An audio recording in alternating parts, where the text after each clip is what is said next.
Izin memperkenalkan diri Pak. Kami dari Universitas Bandar Lampung ingin mewawancari Bapak untuk memenuhi tugas etika dan tanggung jawab profesi hukum seputar tentang kode etik polisi. Sebelumnya boleh diperkenalkan nama Bapak? Nama saya Frans Olsen Tambunan SH. Untuk pangkat saat ini Brigadir Kepala. Untuk saat ini saya berdinas di Kesatuan Reskrim Satreskrim Polres Lampung Barat, Polda Lampung. Untuk masa dinas sudah kurang lebih 16 tahun. Langsung ke pertanyaan pertama ya Pak ya. Menurut Bapak apa itu pengertian seorang polisi? Seorang polisi itu tugas pokoknya adalah pelindung, pengayom, dan pelayan masyarakat. Nah, bisa dikatakan pengertiannya pelindung, pengayom, pelayan masyarakat itu ya melayani masyarakat apabila membutuhkan pertolongan, contohnya laporan dalam bentuk apapun tadi, untuk ditindaklanjuti ke proses hukumnya itu. Jadi bisa saya jelaskan di sini, untuk polisi ini sebenarnya banyak satuan dalam organisasi Polri. Nah, saya jelaskan ada namanya satuan reserse. Reserse itu tugasnya untuk penanganan tindak pidana kriminal. Ada reserse umum, reserse khusus. Lanjut lagi ke satuan Intelkam. Satuan Intelkam itu tugasnya untuk penggalangan, mencari informasi yang sifatnya bisa mengganggu ketertiban umum atau sifatnya untuk terorisme itu tadi juga, atau sifatnya untuk demonstrasi dan lain-lain. Ada juga lagi namanya satuan Satbinmas. Satbinmas itu pembinaan masyarakat. Kalau rata-rata di masyarakat bisa dibilang Babin Kamtibmas. Nah, itu tadi tujuannya itu untuk pembinaan edukasi terhadap masyarakat tentang edukasi tentang hukum, bisa tentang apa namanya sosial bermasyarakat, ataupun bantuan hukum yang terdekat, masyarakat bisa laporan ke Pak Babin Kamtibmas untuk mencarikan solusi apabila ada permasalahan di dalam suatu desa. Nah, lanjut lagi ke lalu lintas yang mungkin sering banyak ditemui bersentuhan dengan masyarakat di jalan, khususnya untuk penanganan laka lantas, kemacetan, arus lalin, ataupun kepengurusan SIM seperti izin mengemudi atau pengurusan STNK. Lanjut lagi ke ada namanya Satuan Sabara. Satuan Sabara itu bagian khusus pengamanan banyak, ada pengamanan objek vital tuh, seperti apa namanya perusahaan-perusahaan, bank, atau pengamanan demonstran, itu namanya Darmas, itu pengendalian massa. Yang terakhir itu ada namanya Brimob. Brimob itu khusus untuk, bisa dikatakan terbagi-bagi lagi, ada untuk demonstran apa namanya bagian ini yang dulu sempat ramai itu terorisme, bom dan sebagainya gitu. Jadi tugas pokoknya, saya ulangi lagi, untuk polisi itu pelayan, pengayom, dan masyarakat.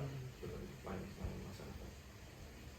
Untuk pertanyaan kedua, apa saja syarat utama untuk seorang polisi? Untuk syarat utama seorang polisi, yang pertama dari kita masyarakat sipil untuk menjadi anggota Polri, yang paling utama itu kemampuan kesehatan. Yang paling utama kesehatan jasmani dan kesehatan rohani. Jadi kesehatan jasmani itu ya kesehatan bagian dalam tubuh, bagian kesehatan rohani itu, kesehatan jiwa itu biasanya ada dituangkan dalam ujian psikologi, tes psikologi gitu, menjadi anggota Polri itu tadi. Di samping itu nanti ada tes jasmani itu tadi, tes tentang apa namanya kemampuan akademik kita itu tadi yang biasa kita pelajari di sekolah atau di tempat bimbel. Kalau untuk penjelasannya, uraiannya, apabila kita mau menjadi anggota Polri itu dari masyarakat sipil itu kita harus menempuh beberapa tes, kurang lebih itu ada 8 tes yang harus ditempuh. Tes kesehatan 2 kali, kesehatan awal dan kesehatan kedua. Ada nanti tes akademi itu tentang pengetahuan kita selama kita sekolah ataupun plus bimbel tadi. Ada lagi namanya nanti tes psikologi. Yang terakhir nanti ada tes perjas itu. Apa saja kode etik seorang polisi? Polri memang diperintahkan oleh pimpinan, khususnya kami sebagai anggota, itu sangat dilarang untuk bercimpung di dunia politik. Di dunia politik, apalagi itu di dunia teroris itu tadi. Terus dilanjut lagi, sangat dilarang oleh pimpinan kita itu bergabung dalam apa namanya ya, lingkaran narkoba atau membeki judi, atau kita tergabung dalam apa bisa dikatakan ya gerombolan kriminal. Gerombolan kriminal itu sangat-sangat diatensi oleh pimpinan.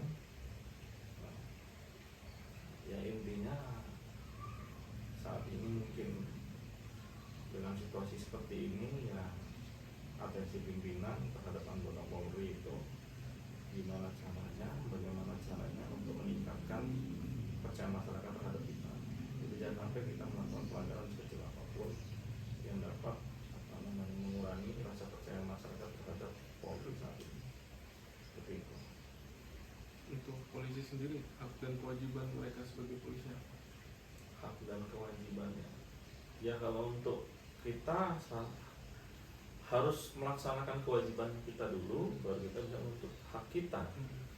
Untuk kewajiban kita sebagai anggota Polri itu ya kita menjalankan tugas sesuai dengan tugas tupoksi kita, tugas pokok dan fungsi kita di satuan kerja kita.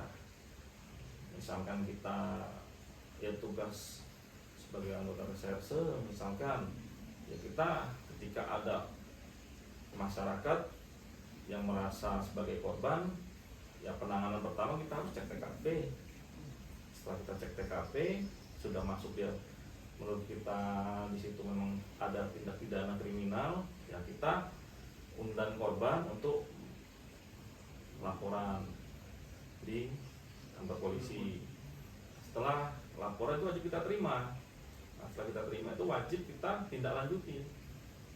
Kita tindak lanjuti seperti kita panggil saksinya, kita kumpulkan barang bukti, ya, lalu kita bisa proses lagi, kita amankan yang diduga tersangkanya, habis itu baru kita kasih kepastian hukum lah. Ini kita kasih kepastian hukum terhadap korban yang mengalami kerugian hukum tadi, korban tindak pidana tadi. Nah, ataupun di bidang lain, contohnya mungkin di bidang lalu lintas terhadap masyarakat yang butuh pelayanan SIM, berizin mengemudi, kita harus memberikan pelayanan maksimal. Jangan kita memperlambat atau kita mempersulit dia untuk memperoleh SIM. Atau di bidang pelayanan Samsat, STNK, BPKB, kita juga harus memberikan pelayanan yang terbaik. Jangan kita mempersulit atau memperhambat dia atau mengulur-ulur waktu. Nah, seperti itu. Atau di jalan untuk khususnya lalu lintas, apabila terdapat kemacetan, kita tidak boleh menunggu terlalu lama, harus langsung terjun ke lapangan. Gimana cara mengurai kemacetan lalu lintas itu? Nah, kita utamakan jangan sampai terjadi kemacetan berkilo-kilo. Terhadap penanganan laka lantas juga kita harus kasih dia kepastian hukum. kita harus berikan dia proses jasara harja sebagai hak dia sebagai pengguna jalan, harus kita bantu supaya prosesnya cepat seperti itu. Dan untuk fungsi-fungsi di dalam kepolisian yang lain ya penekanan dari pimpinan juga seperti itu. Kita berikan pelayanan yang terbaik, jangan mempersulit, jangan memperlambat, ya, sehingga ada kepercayaan masyarakat terhadap Polri tetap baik gitu. Seperti itu. Selanjutnya, bagaimana jika seorang polisi melanggar kode etik? Kode etik itu kalau di bahasa kami, di bahasa propam itu pelanggaran KKEP. KKEP itu kode etik profesi Polri. Itu loh. Jadi pelanggaran kode etik itu apa yang dikatakan Polri melanggar kode etik itu apabila dia melanggar norma-norma tentang kemasyarakatan dan dia bisa dikatakan di situ ada unsur pidananya, pidana kriminalnya.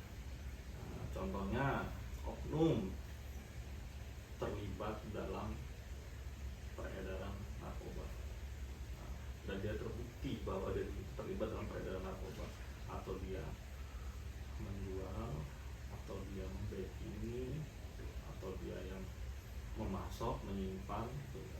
Nah, itu langkah pertamanya biasanya propam mencari informasi dulu tentang ada informasi tentang oknum tersebut. Itu tugasnya Paminal di propam, unit Paminal pengamanan internal. Nah, unit Paminal ini mencari informasi apa benar si A terlibat dalam peredaran narkoba. Setelah unit Paminal tadi mencari informasi bahwa benar si A terlibat dalam peredaran narkoba, nanti produknya si unit Paminal ini, paketnya atau bahan keterangannya diserahkanlah ke Propos. Nah, sama Propos nanti oknum tersebut dipanggil ke kantor, dipanggil terus diminta keterangan, bahasa hukumnya itu di BAP. Setelah di BAP nanti dia bisa dikatakan masuk unsurnya dalam tindakan kriminal tadi, peredaran narkoba, dia diserahkan berkasnya ke bagian unit Waprov. Waprov ini pengawasan dan profesi. Nah, nanti di situ ranahnya Waprov ini untuk memproses KKEP tadi, kode etik profesi Polri.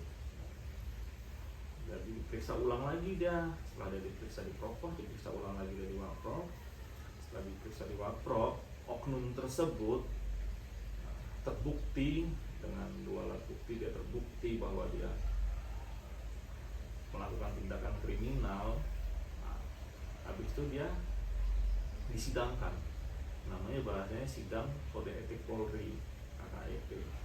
Setelah dia disidangkan kode etik Polri, itu ada tingkatan sanksinya yang diterima terhadap oknum tersebut. Sanksi administrasinya dia permintaan maaf di muka umum atau di depan sidang. Saya si A pangkat ini dari satuan ini meminta maaf kepada pimpinan dan kepada rekan-rekan kerja saya atas perbuatan saya seperti ini. Mungkin pada nonton di kejadian Makabur kemarin. Setelah dia meminta maaf di muka umum atau di sidang, dia sanksi administrasinya itu dia ikut binrohtal, bimbingan rohani, selama 3 bulan. Itu sanksi administrasinya. Sanksi yang harus dia jalani sama dia, sanksi hukumnya paling ringan itu dia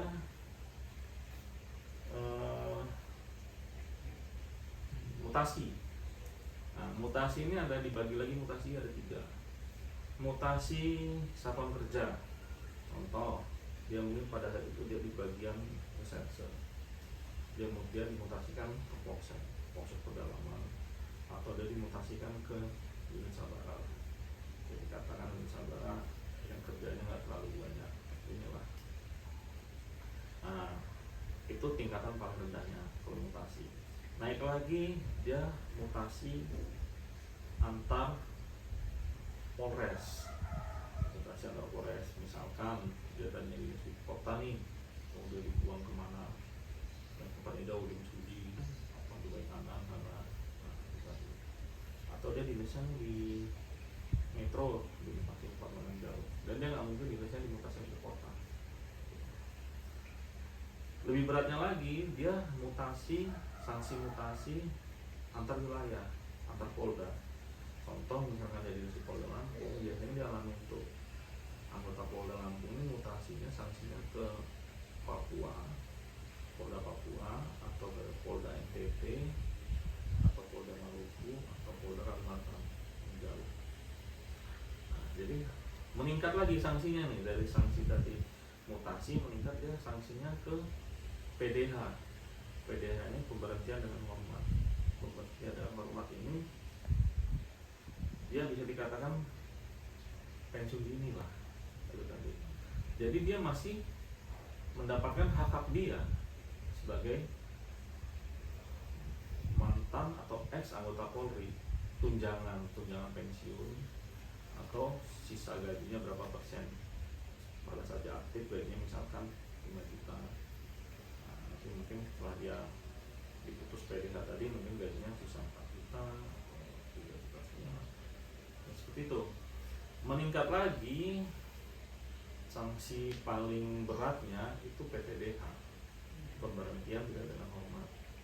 Pemberhentian tidak dengan hormat itu ya hak-haknya dia sebagai anggota Polri dia benar-benar dicabut, sama sekali dia tidak mendapatkan hak atau tunjangan pensiun atau gaji berapa persen, itu udah nggak sama sekali dapat. Tapi untuk menempuh dia tidak mendapatkan hak tadi, itu melalui proses lagi. Ketika dia di sidang terus dia divonis oleh pimpinan sidang, itu dia putusannya PTDH, dia masih menerima hak dia sebagai anggota Polri selama dia belum dipacarakan atau dia dilantik, benar-benar dilantik, sudah tidak lagi ada kata Polri, harus dipacarakan. Jadi setiap anggota Polri yang di PTDH itu harus diupacarakan. Upacarakan itu sebagai tanda bahwa dia setelah upacara itu dia sudah tidak lagi menerima hak-haknya lagi sebagai anggota Polri. Nah, berapa lama jangka antara dia vonis sidang, putusan sidang sampai dia diupacarakan atau dilantik tadi, itu tergantung kebijakan pimpinan masing-masing. Apabila dia berdinas di Polres, di Polsek, ya tergantung Kapolda lah. Semua itu bisa memberhentikan Kapolda. Kalau untuk tingkatan bintara atau anggota itu Kapolda. Tapi udah tingkatan semacam Kapolres, Kapolda bisa memberhentikan itu Kapolri. Naik lagi Jenderal bintang 1 sampai bintang 4 yang bisa memberhentikan itu PTDH Presiden. Bisa Presiden. Jadi itu. Kalau untuk sanksi terberat di kode etik ya PTDH, dan hak-haknya dalam anggota Polri ini tadi ya ada namanya gaji, tunjangan istri, tunjangan anak, sama tunjangan lauk pauk. Ada namanya juga tunjangan kinerja, mungkin tunjangan kinerja itu diterima biasanya di pertengahan bulan, tiap bulan. Di luar gaji ada mungkin kinerja itu diterima pertengahan bulan. Tapi apabila anggota ini tidak masuk dinas selama paling lamanya 3 bulan berturut-turut, dia sudah tidak menerima tungkin. Atau dia lebih dari 3 hari pun dia itu sudah tidak berhak menerima tungkin, tapi gaji masih diberikan. Jadi kalau sudah lebih dari 3 hari tungkin tunjangan kinerja tadi dia tidak diberikan, tapi gaji masih terima. Tapi udah lebih dari 3 bulan dia tidak masuk berturut-turut, gajinya dicabut, tungkinnya juga dicabut. Itu tadi sampai dia menjalani proses sidang disiplin atau putusan sidang disiplin tadi. Menjawab sekian pertanyaan yang kami tanyakan kepada Bapak. Terima kasih ya Pak.